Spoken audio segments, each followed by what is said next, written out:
I'm gonna start this the only honest way I know how, because pretending it didn't hurt would be a lie. The night everyone thought I was finished, I was sitting under string lights in a place built to celebrate me, and I had never felt smaller in my life. Funny how that works, right?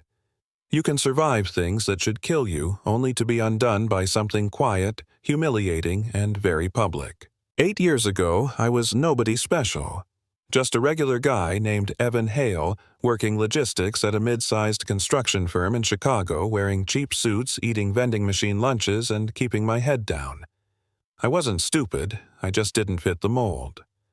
I stuttered when I was nervous, walked with a limp from an old accident, and I didn't have the kind of confidence people mistake for competence. So people talked over me, joked about me, decided who I was before I ever opened my mouth. The worst of them was Marcus Reed. Smooth talker, perfect smile, always knew exactly what to say in meetings. He used to clap me on the shoulder and say things like, "Relax. Evan, let the adults handle it right in front of everyone." People laughed.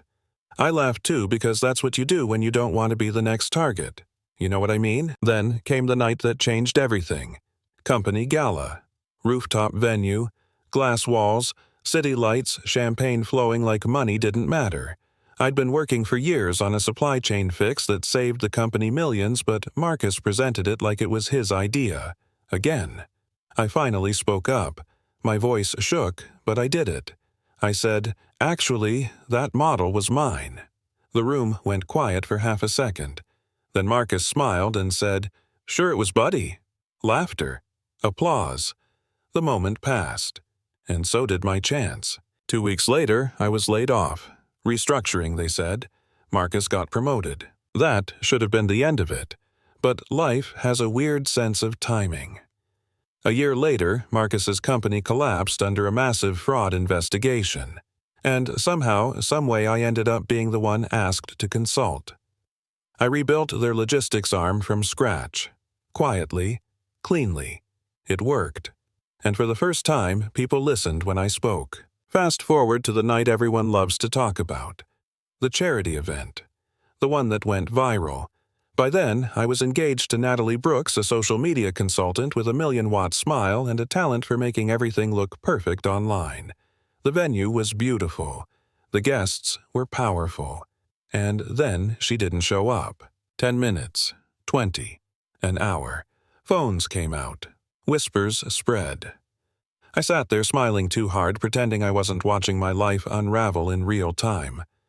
Then my phone buzzed. One message. "I'm sorry.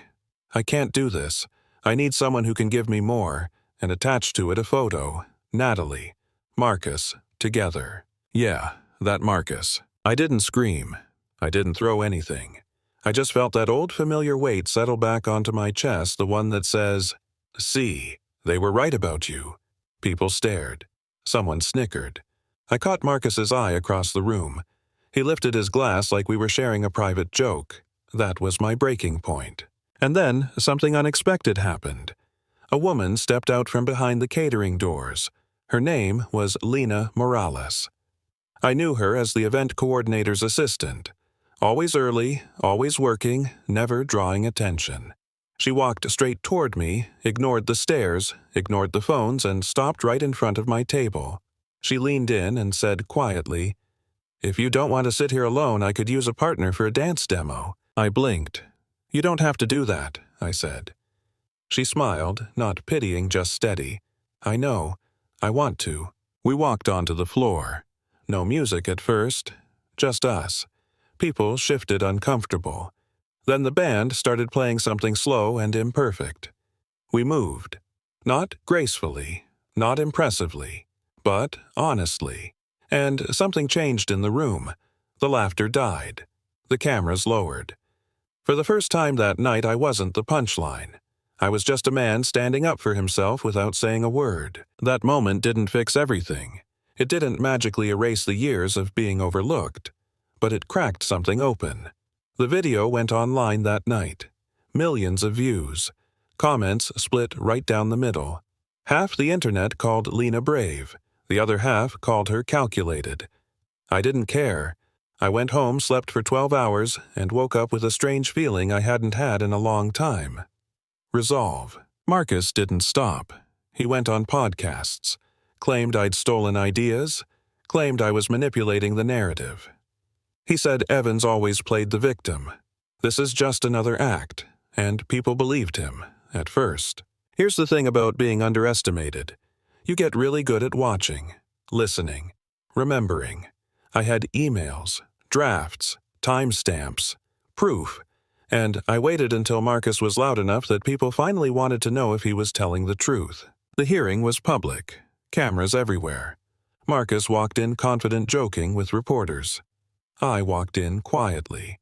When it was my turn to speak, I didn't raise my voice, I didn't perform, I just laid it out.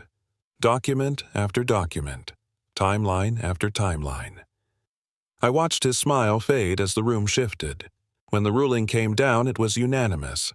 He was found guilty of fraud, plagiarism, and professional misconduct. Career over. Reputation gone. Afterward, a reporter asked me how it felt to finally win. I told them the truth. This wasn't about winning. It was about being heard. Lena and I stayed in touch. Slowly. Carefully. We talked about work, about pressure, about how easy it is to misjudge people. One night, over cheap tacos and bad music, she said, "You know, people think courage is loud. Sometimes it's just stepping forward when it'd be easier not to." That stuck with me. A year later, we launched a nonprofit together, a mentorship program for people who'd been written off early. Not to save them, just to stand next to them while they figured things out themselves. It grew faster than we expected. Schools, businesses, real change. I still limp when I walk. I still get nervous in big rooms. But I don't laugh when someone belittles me anymore. I look them in the eye and let the silence do the work. Marcus tried to reach out once. An email. No apology, just excuses. I didn't reply. Not out of spite, out of closure. So here's my question for you. When you see someone being dismissed, talked over, or quietly humiliated, do you assume they deserve it? Or do you wonder what they might become if someone gave them space to stand up? Was Marcus a villain, or just a product of a system that rewards confidence over character? And was Lena brave or reckless? Tell me what you think. Argue with me if you want. Share a story you've seen or lived. Because the truth is, stories like this don't end when the video does. They keep going in comment sections and conversations and the choices we make when it's our turn to step forward.